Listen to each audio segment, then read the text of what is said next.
one thing that I like to do is for as long as possible, usually it's just a day or maybe a weekend, just go without clocks, go without phones, and really feel the rhythm of the day. Where Mm. we're so disconnected from the rhythm of the earth that it's hard to be an ally if you're not even like paying attention in those small ways of disconnecting from time and technology. Welcome to the Wild Herbs Podcast, where we unpack and uncover the healing properties of wild herbs so you can heal naturally with the plants beneath your feet. I am your host, April Punsalan, botanist and ethnobotanist and herbalist dedicated to teaching you how to heal with plants. If you want to learn edible and medicinal plants, you are in the right place, my friend. I have some exciting news. I am offering 6 free lessons, the first 2 modules of medical botany, mastery of flowering plant medicines, so students can see just how valuable this course is and how deep the knowledge is. So if you want to learn the healing properties of wild herbs and be able to identify medicine and learn the patterns of nature, you should really jump in and take advantage of these 6 free lessons. Many students that do this 13-week apprenticeship with me in the medical botany course go on to teach and form herbal careers and are confident foraging wild herbs. So no matter where you are in your healing path, I highly recommend checking out these 6 free lessons. Mark your calendar. They are going live August 18th. Do not miss it. All right, let's jump into this interview. I'm excited for you to hear from Aleya Fraser today and to learn from her. She is a beautiful soul. She just published a book on Caribbean Herbalism. And at the time of this interview, she is or was at Oak Spring Garden Foundation doing a sabbatical working on her second book. Aleya has co-founded several farms, helping bring people back to the land. And that's when her passion for plants and healing and herbalism started, when she decided to go back to the land and quit her 9-to-5. Welcome, Aleya. Thank you so much for coming on the Wild Herb Podcast. And it's a deep honor. I love connecting with people that are doing the important work, bringing people back to the land. So thank you for your time. Yes, I appreciate the invite, and I'm really excited to share and talk with you and learn from you too. So you have a strong connection with the land, and you help bring people back to the land, and you share it openly from your heart, which is beautiful and very inspiring. And can you tell the listeners about the importance of the land connection from an African woman's perspective and how you've seen your ancestors or your family have this strong connection to the land? Yeah, it's been quite the journey from, I can say when I first caught the bug, the land journey bug, a lot of us can relate to it being a moment you remember. And for me, I was working at Johns Hopkins in a medical lab, thought I was going to go to medical school and do that, took the MCATs, but then I just was staring out the window, looking at these vacant lots, and like, yeah, Spirit told me, and I had a few dreams about farming. So I started reaching out to farmers in the area to see if I could volunteer on their farms. I always understood food as medicine and land as power to an extent because my grandfather was big on owning land, and like, we had land in Texas that he would talk about, but it wasn't until that moment that like I saw it for myself. And yeah, and I think once that connection, once I followed that thread and that connection, everything just opened up for me in ways that I couldn't deny that this was the path that I was supposed to be on, because Mm. I started farming in Baltimore County as a volunteer, and within a month, the farmer I was working for asked if I wanted to take over a plot in Baltimore City, because he saw how serious I was about it. Like I was out there really, really in the trenches. And so I got that plot, and that was kind of where I started organizing people around land, because a lot of my friends were interested but didn't have an entry point. So we called them Black Ninja Sundays. Instead of church, we would come to the land and have like a big, volunteer moment.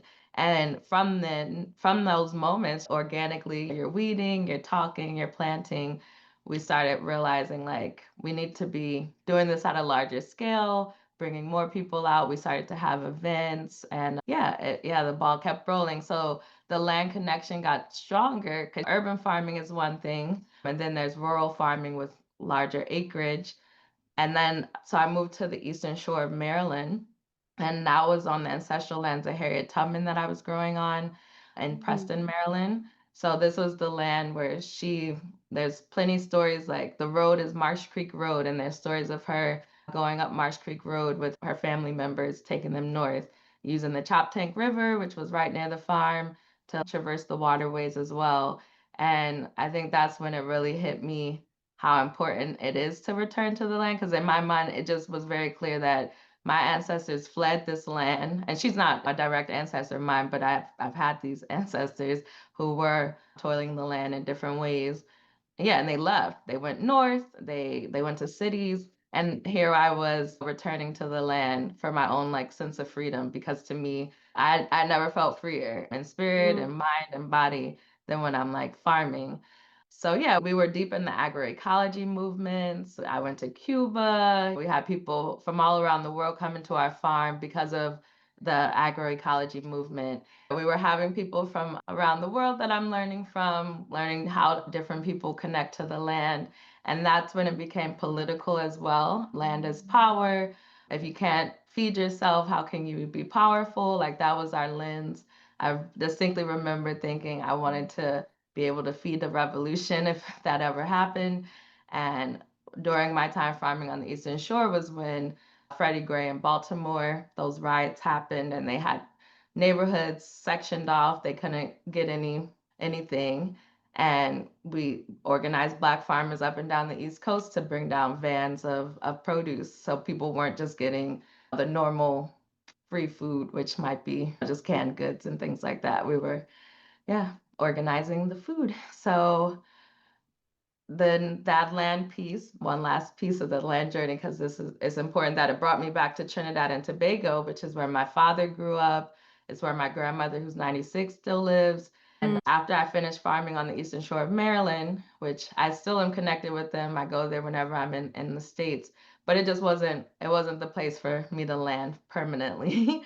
And I ended up going to a permaculture course in Trinidad just to fill it out, learn about tropical growing, because I grew up going to Trinidad for my summers, for holidays, visiting family.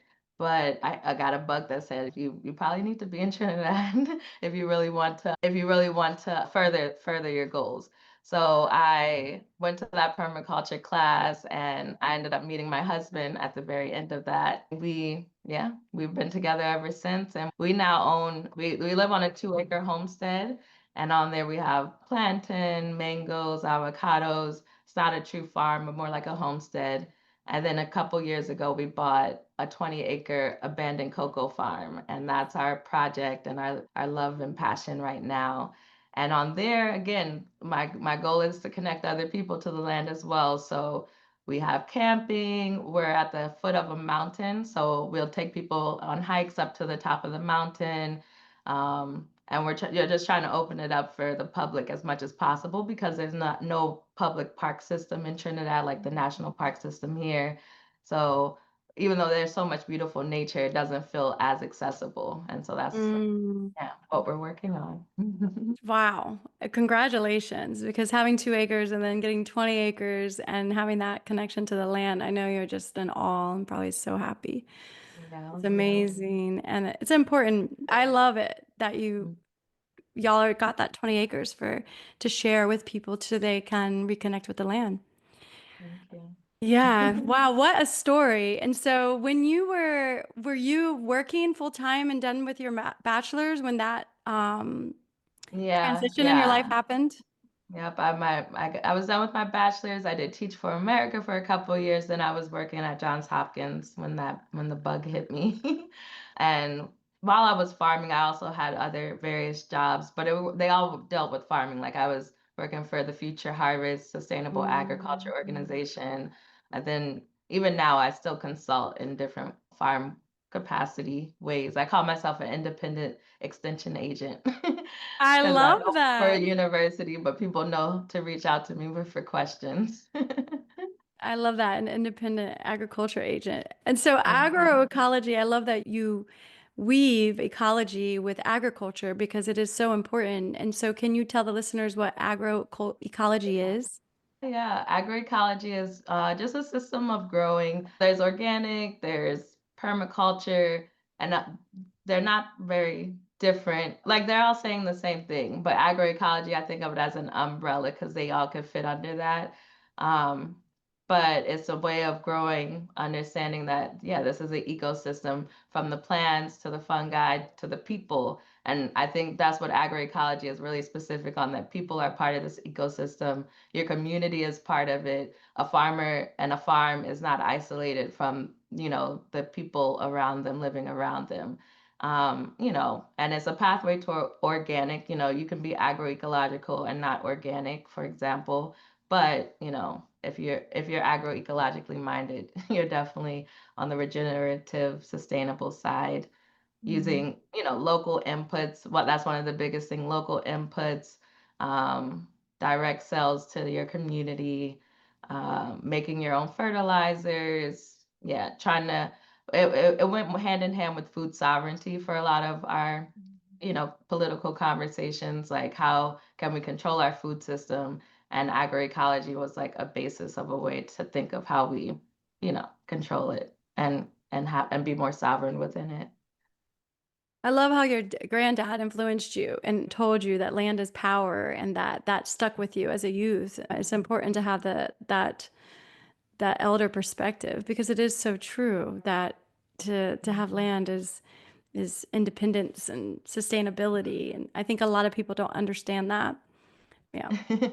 Fannie Lou So Hamer has a famous quote that if you have 40 acres, a mule and some pigs, like no one can push you around. I might have butchered the quote, but yeah, no one can push you around. like you, Not that you you can do know, what you want, but you don't have to be on a whim of anyone else when you can feed yourself. Yeah. Amen to that. That's so true.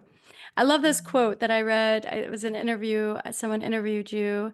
I found on the internet, and it said, "You said, ultimately, you treat the farm as an extension of your being, nurturing its recovery and decolonization as much as you do your own through natural inputs, spiritual practices, art, and balance." And I love that quote because taking ecology and learning about environmentalism in college, many years, it was like humans were always outside of that. And we were viewing it as this thing that was outside of ourselves. And I love that you realize and honor that we are such an important part of the ecosystem, that you're nurturing the land as an extension of yourself. That is so beautiful. Yeah. And and so I would love if you share how people can reconnect to their land, if there is a spiritual practice that you could share with us, or a way that we can connect deeper with where we live. I mean, the first thing I think of is like, taking walks in nature, hikes, pausing, being reflective. I think, people might want to just jump into growing something, and that's a great way to connect. But I think just spending time outside is something that we take for granted, and a lot of us don't carve out the time to do. And I can say for a fact, like I consider that work now. Like, did I get to go for a hike this week yet? And like that really, it really matters and really sets the tone for the rest of your day, week, life. Um, One other thing that I like to do is, for as long as possible, usually it's just a day or maybe a weekend, just go without clocks, go without phones, and like really feel the rhythm of the day. I think Mm. we're so disconnected from the rhythm of the earth, that, it's hard to be an ally if you're not even like paying attention in those small ways of like disconnecting from time and technology. But, that's hard for, maybe do it for half a day, but just try your best to like be outside without distractions. I tell people always like to really notice what's calling you to. I think that's like there's just a magic in nature that, and most people pick up on it pretty soon, that they see a plant a few times and then they look it up and then it's, oh wow, this is like exactly what I need. But if you really take the time to do that research and pay attention to what's calling you, they just keep calling you over and over again. So Yeah. true. Well, you definitely have a glow to you, and you look so beautiful and healthy Um, and really high vitality. And I feel like that is what you get from being connected with nature and getting that outside time. And like you said, being in rhythm, because otherwise we get so burnt out and everything can wear us down. So I love that. You make sure that you get that time in your schedule because it is critically important. I usually tell people at least 2 hours a day. And like there was something I read, some research I read that said that 95% of Americans are spending greater than 90% of their time indoors. When you think about the free electrons from the universe out there and how they feed us, and that I did the math, and I'm not a mathematician, so it could be wrong, but it was like 2 hours. If you got 2 hours outside a day, that's mhm. 90% still. So like we would really want 3 or 4 hours, but that's crazy because some of us struggle to even get that 2 hours. And if we Yeah. can't get that 2 hours, then what I think sometimes like, well, what's the purpose of even living? Because I mean, that sounds really bleak and grim and Mhm. it's a little harsh, but there's so much magic outside. And if you miss it Yep. completely, you're missing life. Yep. So Yep. it's like, hopefully, the new generations will have outside offices and it'll be mandatory. Like, okay, you get an hour outside time. And that's just, or doctors start It should prescribing be a outside policy. time. Yeah, yes, yeah. Doctors should be prescribing it. There should be policies, and definitely schools need it. Like, well, schools they do get outside for recess, but sometimes that's just like half an hour. Yeah, it's only half an hour, but we're going to be inside learning for 7, 8 hours and we get a half an hour. So that shows you where our priorities are. But I have Mhm, faith. There's some part of me that feels like we are going to change because the mhm, science is out what it does to us. If we want to be healthy and not depressed and we want to thrive and feel good, we have to change as a society. I'm glad that you're inspiring people. And Trinidad, can you tell the listeners about Trinidad, where it is in the world, mhm. maybe why Yeah. you love it? Yes, I'd love to share more about Trinidad. It's off the coast of Venezuela, so it's the most southern Caribbean island. It's kind of like in a class of its own because it's not up there with like Bahamas, Barbados, Puerto Rico. But it's right off the coast and it's actually an extension. It broke off at some point, so geologically that's important because the northern range of mountains are an extension of the Andes Mountains. So we have a lot of the biodiversity of Venezuela and the southern mainland, South American mainland, whereas a lot of other Caribbean islands don't have as much diversity because of that. And I live right in the northern range of mountains along the second highest peak in Trinidad called El Tecuche. Trinidad, one of the original name was or Airi, which meant land of the hummingbirds. And I think El Mm. Tecuche the Tucuche is a native Kalinago word as well, and that comes from hummingbird or means something to do with hummingbird as well. So Mm. just to say the natives understood that this island was beautiful, this mountain was important, and I get to raise my daughter and Mm. frolic in these woods, which I don't take for granted. Trinidad was always very agricultural. They had cacao, sugar cane, then oil came, and that kind of like switched the economy. But the oil has shut down recently in the last 5 years. And now that you're kind of seeing a resurgence of agriculture in really beautiful ways with the government supporting it, different programs. Yeah, one thing that really stands out for me there too is just the embodied knowledge about herbalism and plants. Like Mm. within, I think, yeah, every other day you'll be walking or driving and you'll see like a man or a woman at the side of the road picking plants. And that's my favorite thing to ask Mm. them, what are you getting that for? Or what do you use that for? So it's not foreign to people. People are removed from it, just like every culture. There's a certain removal from it, but I just love that there like it's not too many degrees of separation between Mm. anyone and like herbal healing and knowing at least 3 to 5 plants and what they do. Yeah.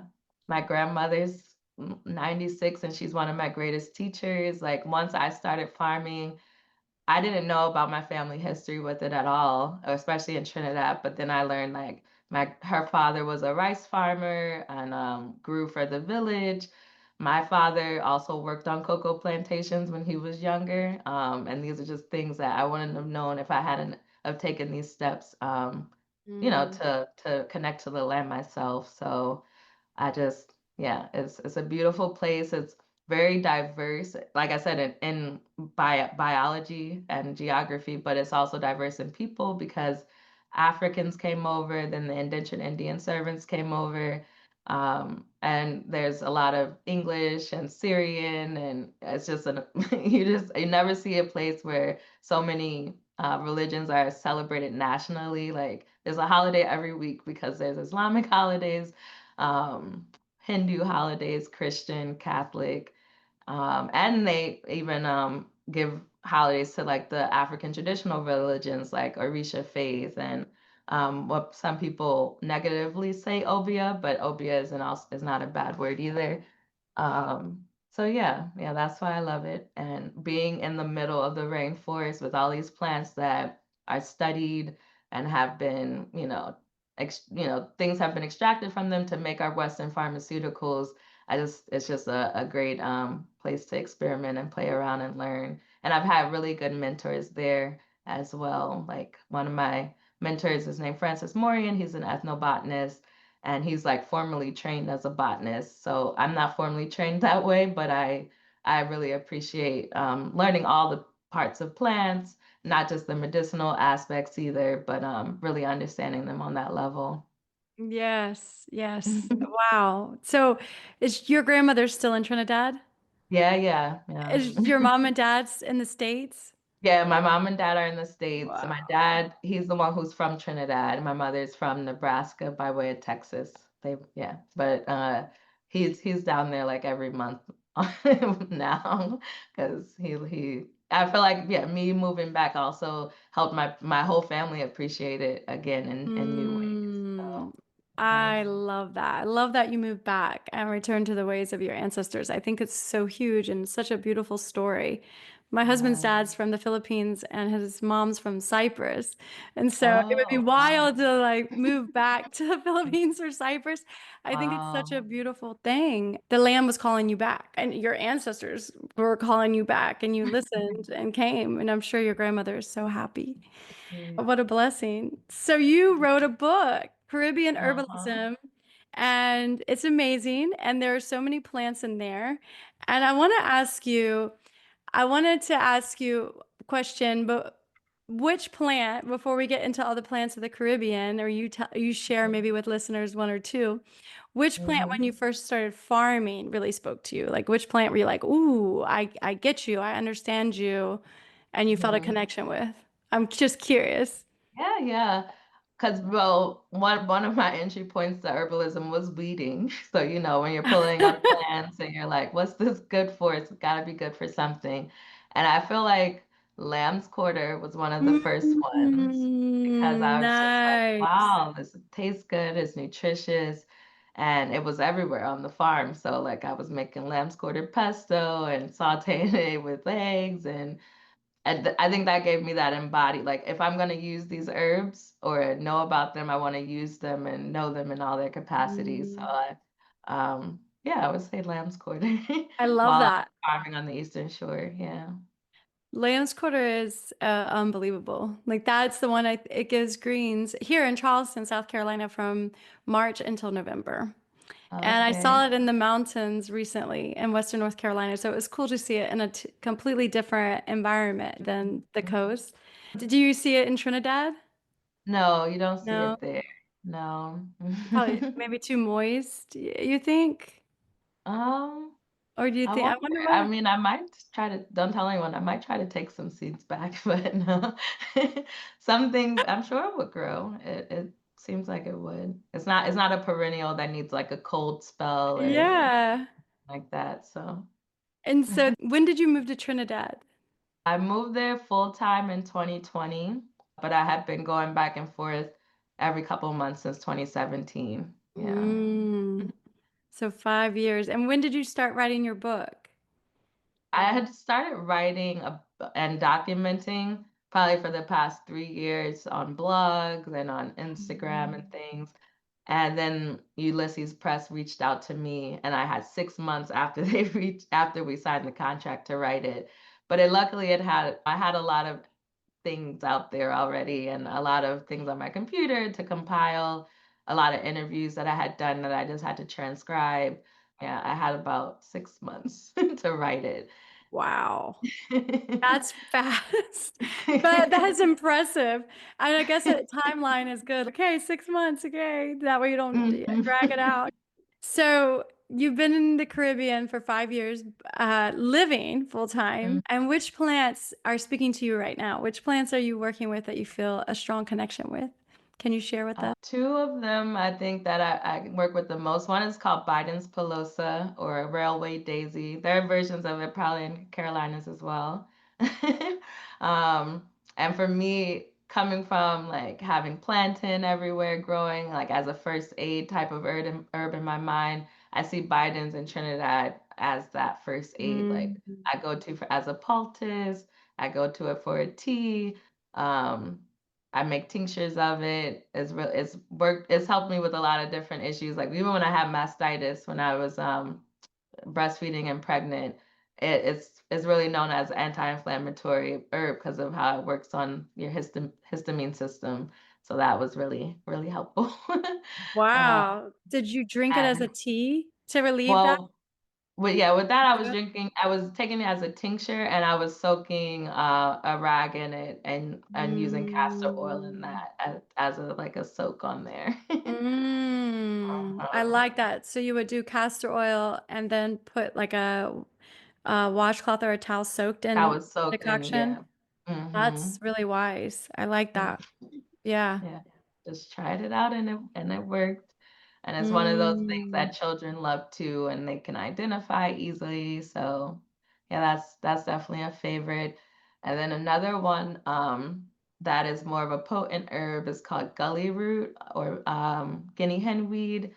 Pateveria Aleaceae is the Latin name, and it has this strong sulfur smell. So like when it's growing in the wild, you can like smell it before you see it, and you're Mm. like, oh, it must be around here somewhere. And it's not very showy or flashy. You kind of just have to smell it and know what it looks like. Um, but that's been just a powerful women's herb for me for cycle, pain issues, keeping me regulated. And then I go to it because it has this really strong sulfur smell. I go to it whenever I have a cold or congestion. Mm. My grandma, one anecdote is that when my grandmother, at 94, she got COVID and we were scared, but she's a trooper. And she lost her smell, but I gave her a steam of gully root and she said afterwards she could smell again. So Wow. anecdotally, that it really cleans out your sinuses and it's just a really powerful herb that's being studied, of course, in Western medicine for different things with cancer, diabetes, but and I can just say that how I've used it and it's worked. Yeah. Thank you. Is it real bitter? The No, taste. it's a more pungent than bitter. Pungent. Uh-huh. Oh. Warm and pungent. Warm and pungent. I love that you're able to share, what you're learning with your grandmother, and then she shared with you, and it's like she can teach Hmm. you, and then you can go and teach her, and there's this exchange of knowledge between y'all. That's beautiful. That's such a rare gift, to have that. Such a blessing. The Bidens, it grows like gangbusters in Charleston, and it's everywhere. Uh-huh. And I love it. I do. I love it. And How do I you read like to this. use it? I like it. I like to eat it. I like to eat the Hmm. flowers, like just work with it that way. I used it one time when I was sick, like in tea, or like if my daughter gets sick or my husband gets sick, it's usually one of the ones I put into the decoction. It's like a Yeah. assisting herb or a supporting herb. Yeah, I never use yeah. it as the chief herb, but I would. Like if that's all I had, I definitely would. And I like to eat it. I like to put the leaves in salads sometimes when I really want to nourish my microbiome or Uh-huh. increase my health, my immune system. The first time I saw it was in a swamp in a place called Caw Caw. national or it's like a county park. And I was like, you look very medicinal. Like you just caught my Yeah, yeah. attention. And then I started working with it and I did a bunch of research on it. And there is a woman, Julia Morton, you may have heard of her, but she never had any formal training, but she wrote so many books that she was given an honorary doctorate from the University of Florida. And she did a Okay. study where she got people to try it. So she had people like try Biden's versus spinach and see which Uh-huh. one they preferred. And then she also did studies to see how long it lasted in the refrigerator. And it lasted like, I don't know, Oh, 2 to 3 weeks, like a long time. And I've put yeah, it in it's my hard to refrigerator, dry. Yeah, I've tried to dry, but you're right, it just kind of lasts for a while. which I think like speaks to its high antioxidant content. Like I've really been reflecting on that. Like the way a food lasts shows us how much antioxidants it has. Like strawberries compared to blueberries, the blueberries last longer in the fridge. But yeah, I love that you have a connection to that plant. That's really cool. And what I think is awesome too is that you're connecting with what is abundant, which I think is Mhm. so critically important. And as herbalists, we have to do that, connect with what is the dominant plant in the ecosystem. And that's the one that you want to pick, not the rare one or the one that you have to go hike 2 hours to get. That's not the one you want Yeah, to work with. yeah, or buy online or Yes, yes. Can you talk yeah. about that? Like the difference. So I didn't ask you, but when you told me that your path with herbalism started when you were farming, but um like have you gone through that stage of like herbalism where you're ordering more herbs and you're discovering and then you shift Uh, to like more native herbs? Did you ever yeah, go yeah. through that? Yeah, and I said it, my herbalism started farming, but also can say that I started farming because of herbs too, because I was going through a health issue and I was, ordering things from GNC and nothing was working. And I mean, I'm sure it can work for someone, but definitely got the vibe too that I needed Mm, to grow my own stuff or look for things around me. And so, yeah, that kind of propelled me forward to the food as medicine, and then food as medicine mm, also turned into, oh, look at all these herbs on the ground. But yeah, I talk to people all the time about looking at what's around you more than anything, and mm, even yeah, in Trinidad, an elder isn't gonna they're gonna go out in their yard and see what they have for you to help.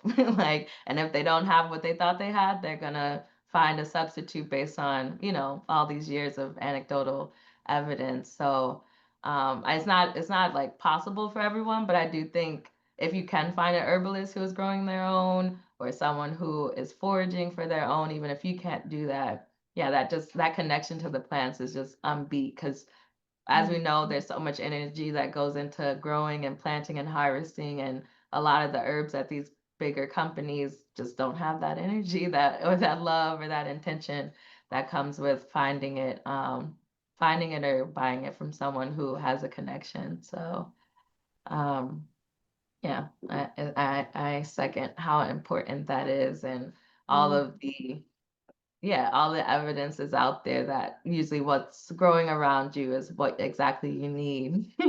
Right now, Definitely. I'm on a sabbatical, and I was awarded a sabbatical by Oak Spring Garden Foundation in Virginia. And so I'm staying at this beautiful estate in Virginia, and I'm surrounded by Monarda fistulosa or the wild bee balm, and I have never used it before, but now I've been drinking teas of it, and it's just like exactly what I need. And it reminds me of home because it tastes like what we call fine leaf thyme. Like it has all that thymol content, and it just tastes like this tea that I make at home, basically. So yeah, I'm not gonna be just trying to drink my herbs from home while I'm there. I'm looking around to see what I can get Mm, from the landscape there as well. And it's been fascinating because I'm re-remembering a lot of things that I forgot because I haven't been gone that long, but since I've been gone, I've done this deep dive into Caribbean herbalism. So reconnecting with these plants that I grew up with and are native to Maryland and Virginia, it's just been like icing on the cake after writing this book. So mm. I love yeah. that. I love that you share that because I actually last night drank Monarda tea and from the Um, mountains of Western North Carolina. And oh, wow. I thought it was fish Fistulosa. I was like, oh, this fish, and I was telling people like, oh, this is bergamot or Uh-huh. Appalachian. It has a lot of common names, Yeah, Appalachian yeah. bergamot. And then I was like, but wait, its flowers aren't pink, they're white and they're Oh, speckled. And then okay. I looked, I keyed it out, but not all the way, but it was Monarda Hmm. clinopodia. Hmm. And that one, it has smells like lemon. And I Hmm. was able to put it in a salad and make the tea. And then the smell from it reminded me just a tiny bit of mimosa albizia flowers, like when it was Oh, drying. And then uh-huh. I was like, wow, this is actually really improves the mood. This is uplifting. Yeah. And I was coming off of The same traveling ways for that 2 weeks. mimosa are, yeah. Yeah. And so I was using this sense of smell because I was like, what? This reminded me of something. I could not put my finger on it, but then I finally did. And I mean, I was 2 weeks of traveling in the mountains and taking my daughter and her best friend everywhere. My starting my cycle. And I was really low energy, so I really needed Monarda. And Monarda lifted me up. And I found myself with these Southern Appalachian herbs, like old friends, and being like, gosh, I wish I could just connect even deeper with you. But this Yeah, is because you meet them and you're like, oh, I really yeah. want to like, Did oh, you and get any that's, seeds to take back with you or no? no, I do have some. I got a basket. I'll show you at the end of the podcast. Random basket, which is random herbs that I really connected with that I'm going to work a little bit with. I fell in love with it for sure. I don't think she would grow well in Charleston. It's so hot. And we Okay. have here Monarda punctata, which is Eastern horseman. Okay, okay. But it's like oregano. It tastes like oregano. Uh-huh. It's not like sweet and lemony like this one. I cannot believe it. And it shows you that no matter how long you study herbalism, you'll always learn something new, or the plants always be something new. So your book, which plant do you feel like is the plant that people go to? Here, the Gullah Geechee community, Life Everlasting is the plant. Like in Mhm. India, they have holy basil. What is the Trinidad plant that people gravitate towards? I would say Zeba Peak might be one of the most famous. That's Norlena lobata. In Belize and other cultures, it's called jackass bitters. More people might know it Ah. as that. So it's like one of the most bitter herbs, but it's something that every child remembers taking when they were younger. There's a rum bottle in a lot of people's households that has Zeba Peak and a few other things in it as just a cure for all. And as we know, bitter herbs their actions on the body. Yeah, I would say Zeba Peak is like every Trini knows that name I and has love like, that. tried it before. Yeah, yeah. Can you tell listeners what it looks like? Yeah, it's some of the leaves are three-lobed and some are like an oval. Mm. It's called the species name is lobata, so that's why. The flowers is in the Asteraceae family, so it flowers out kind of like a that dandelionish, and it's yellow, very pretty flower, and it gets pretty tall in Trinidad. It could be like 6 feet tall, or it could be a shorter plant. And very bright green, distinct leaves. On the cover of the book, they actually Ooh. drew it as well. I forgot about that. That's in a basket with the mimosa. Mm. And we don't have the same mimosa that you were speaking of. We have the Tea Marie Mimosa pudica. It's on the ground. You know, the one that is shame plant. You ever heard of that? Yeah. Yes. So actually, Um, when you said jackass bitters, I thought it was a different plant. I don't have that in my yard. oh, okay, okay. Is it Yeah, in because another bitter plant that you have? yeah, I was thinking of the one that kind of has. I'll have to send you the name because I can never remember the Latin name, and I haven't connected with it yet. I Mm-hmm. always speaks to me, but I haven't like formed a friendship with it yet. How do I explain it? It kind of has compound leaves and then it has the seeds on the underside of the stem. And it is a really Oh, important Caribbean plant. Do you know yeah, what I'm seed talking about? underleaf or Chanca maybe that. Yeah, it has like little seeds on the underside Hmm. along the Yeah, stem. yeah, Yeah. Do yeah. you know That's that one? important. Uh-huh, I know it. That grows wild all around us too, and people use that for kidney stones. Like call it like stone breaker plant. Ah, and I wonder if that's the doctrine of signatures because it has those little seeds. Yeah, Do people use doctrine of signatures in Trinidad?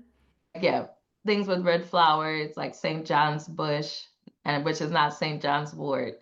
That's really good for the blood and period issues. And then you read up on it, and it has a lot of iron and like bioavailable iron in it. So I love when you can like back up the doctrine and signatures in that way. I don't see it in so much shapes as much as colors, though, for sure. Things that are yellow being good for babies with jaundice and yellow flowers. Yeah. I love the color. I was reflecting on that the other day, like purple flowers. There were all these purple flowers and how it seemed like they really help with the nervous system. And some of them help Uh-huh. with clairvoyance or intuition, and that being the third eye chakra color and a higher vibration like passion flower. So in Trinidad, have you met any healers that still practice sacred reciprocity with the land or a way of giving back before they harvest or any of the ancestral ways that I'm Mhm. sure all of our ancestors practiced at some point? Yeah, yeah. A couple of the examples of that I've heard from healers are like harvesting barks. If you're or harvesting barks or doing anything with trees, do it on the east side that gets the morning sun so that it'll heal faster. It's an unspoken rule, not even with healers in Trinidad, but you don't harvest a plant after the sun goes down unless you're giving it an offering or you really need it. So it's like if you're in danger right now, the plant will be okay. But my grandmother has so many stories of people picking a plant either at night or when they weren't supposed to, and then the plant dies. So Mm, there's that. Another one is in the central part of Trinidad, there's a culture called Coco Payals, and these are people who are indigenous, Spanish, Black. Yeah, they're the full mix of what you could be in Trinidad, and they've held on to a lot of healing traditions and cocoa and cacao traditions. And they have plants called turales, Turales, and it'll be like a snake plant or something with a design on it, and mm, that this is a plant that you probably planted on Easter, that water with the full moon and you give mm, it offerings. And those plants are thought to have like spiritual powers to help their owner find their mm. way home. A lot of it's a hunters who would actually have it the most. And they look at the leaves and read them and decide where to go. But it is a strong sense of this is my plan and I'm like really connected to it, and they give offerings to it. Yeah, I think those are the main ways. And of That's course, just people beautiful. who grow the plants in their yard and talk to them, sing to them, and are nice to them. I love that. Yeah, a lot of what you just said and shared with us, thank you so much. It's powerful. And from talking with other ethnobotanists and people that have a strong plant connection, I've Mhm. heard like the indigenous would a lot of times only harvest on the east side bark of Mhm. the indigenous people in North America. And then also in India, the holy basil plant is prayed to. Nishant Mhm. Purve, who I'm so grateful. He teaches ethnobotany during medical botany, and he said that his mom would pray, and a lot of people will light a candle first thing in the morning and like give thanks to the holy basil, and Wow, yeah. then in the evening, and not to harvest at night. Not to harvest at night, not to harvest the holy basil at night is really important. So it's really fascinating how some of these ancestral cultural practices that are sacred are can be worldwide. Yeah, it can be universal. And I Mm, will say too, with Trinidad, a lot of these cultural practices are coming from India as well, since we have a mm. huge it's like 50% Indian population descendant. My husband is half Indian, and my mother-in-law, who I write about in the book, I'm talking about her knowledge growing up with the Hindu Indian ancestry. Yeah. That is amazing. It's a I little feel known like, fact about Trinidad. People don't really realize it so much. I don't, yeah. wow, I wonder, I bet like they feel at home because the climate and the plants, Yeah, they are brought the probably same similar. plants. Literally, we're able to plant out all the same things. A lot of things in my book have Indian roots like turmeric, ginger, a That's lot of the beautiful. trees. And what was that plant that you said that they read the leaves? What is the name? Well, a type of Turales, Turales. Taralis. And the type of plant that they like, that's the name for their like my Toral, but it could be a different genuses or Mm. species. But things like a snake plant would make a good Toral because it has all the designs on the leaf. Thank you for sharing that with us. Talking about sharing the book It's such a beautiful contribution. And how do you navigate preserving traditional knowledge while respecting its roots? Like Um, for instance, like the Gullah Geechee, one of my friends, Jalen Gordon, he's a medicine man, and I was very blessed to interview him. And sometimes he'll say, April, I have to ask the elders. And with the Cherokee, they're elders too. How have you had to walk that road of like sharing, but also feeling like, have you ever had people like want to protect that knowledge where you Yeah, live? yeah, for sure. I wouldn't say because the Caribbean is a wide swath, and Mhm. also within Trinidad, like I said, there's so many different cultures. I don't see it as like a group of elders that have a certain vision for how things go. But within communities, like the Cocoa Piles, for example, like a lot of their traditions, you're not going to learn if you don't even know Spanish or because they speak a lot of their prayers and rituals in Spanish. There's a really good book by Sylvia Moody called Maljo, Bush Tea and Prayers, Mhm. and she spent like 15 years trying to learn this information, and she even says in the book that she couldn't put a lot of things in there because they're Mhm. sacred and that important. Another example from I would say was I went to Guyana to do research for my book, and even though they're on the South American continent, they are a Caribbean country for all intents and purposes and have a lot of the same plants and culture. But because they are this like wild, wild west of plants and the Amazon rainforest, I was happy to learn that there's a lot of intellectual property that people are really catching on to because people are going over there to extract and not like give back in any way.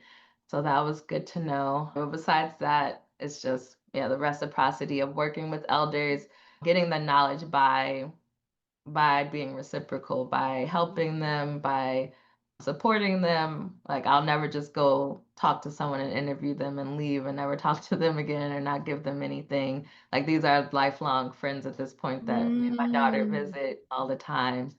That's how I like to get my knowledge. Mm, I love that. Lifelong relationships. That's something that Shant emphasized when he was working in India with one of the oldest tribes in India, the Gond tribe. And he says, you can't just go in there and be like, okay, give me your information. Like, which plants do you use for uterine problems? You don't go in there like that with indigenous people. Like, you need to form a relationship and you receive what is given to you. And I love that he respects them like that. I think if more researchers understood that, and sometimes you can see in the research, ethnobotany research, it is just that, like a plant list and the use, and that doesn't really do anything for us. It's the stories, it's the connection, which your book does. You share your relationship and you share stories in the book. And so, for those of you who are listening, I highly recommend purchasing your own copy of Caribbean Herbalism from Aleya. And I could talk to you for hours, but I've already taken an hour, and I know we're both moms. Final reflections. What are you doing now? Like you said, you're on sabbatical, which I'm like, how do I get there? I'll send you a link. It's a great sabbatical. They let me bring my family, which is unheard of in these type of places.